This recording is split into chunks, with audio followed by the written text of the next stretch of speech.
సామాన్యుడైన celebrity అయిన చట్టం ముందు అంతా సమానమే అని మరోసారి నిరూపించే సంఘటన ఇది. టాలీవుడ్ సూపర్ స్టార్ మహేష్ బాబు అకౌంట్లని జీఎస్టీ అధికారులు సీజ్ చేశారు. మహేష్ బాబు గత కొంతకాలంగా ట్యాక్సులు కట్టకుండా బాకీ పడ్డారంటూ జీఎస్టీ కమిషనర్ ఈ నిర్ణయం తీసుకున్నారు.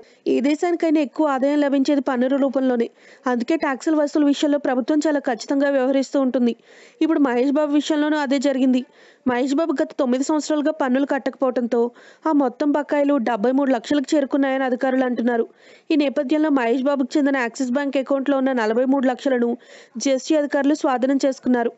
అంతేకాదు ఆయన పేరు మీద ఉన్న ఐసిఐసిఐ బ్యాంక్ అకౌంట్ని కూడా సీజ్ చేశారు. 2007-8 సీజన్కి సంబంధించి మహేష్ బాబు తాను నటించిన యాడ్స్ ద్వారా వచ్చిన సొమ్మును 18 లక్షల సర్వీస్ ట్యాక్స్ చెల్లించాల్సి ఉంది. అప్పటి నుంచి ఇప్పటి వరకు అది కాస్త వడ్డీతో సహా పెరిగి పెద్దదై 73 లక్షలకు చేరుకుంది. మహేష్ బాబు గత కొంతకాలంగా అనేక సంస్థలకి బ్రాండ్ అంబాసిడర్గా వ్యవహరిస్తున్నాడని, వాటి ద్వారా ఎంతో సొమ్ము సంపాదిస్తున్న సేవల పన్ను మాత్రం చెల్లించడం లేదని జీఎస్టీ అధికారులు చెబుతున్నారు. అయితే ఈ జీఎస్టీ కమిషనర్ నిర్ణయంపై మహేష్ బాబు ఇంకా స్పందించాల్సి ఉంది. టాలీవుడ్ ప్రిన్స్ నేరుగా పెనాల్టీతో సహా ట్యాక్సులు కట్టేస్తాడో లేక మరేదైనా నిర్ణయం తీసుకుంటాడనేది ఆసక్తికరంగా మారింది. ఇటీవలి టాలీవుడ్ టాప్ హీరో ప్రభాస్కి సైతం ఇలాంటి పరిణామం ఎదురైంది. ప్రభాస్కి చెందిన గెస్ట్ హౌస్ని రెవెన్యూ అధికారులు సీజ్ చేశారు. దాంతో ప్రభాస్ హైకోర్టును ఆశ్రయించిన సంగతి తెలిసింది. ఇలా టాలీవుడ్ హీరోలు వరుసగా చిక్కుల్లో పడ్డం ఇండస్ట్రీ వర్గాలను ఆందోళనకు గురిచేస్తోంది.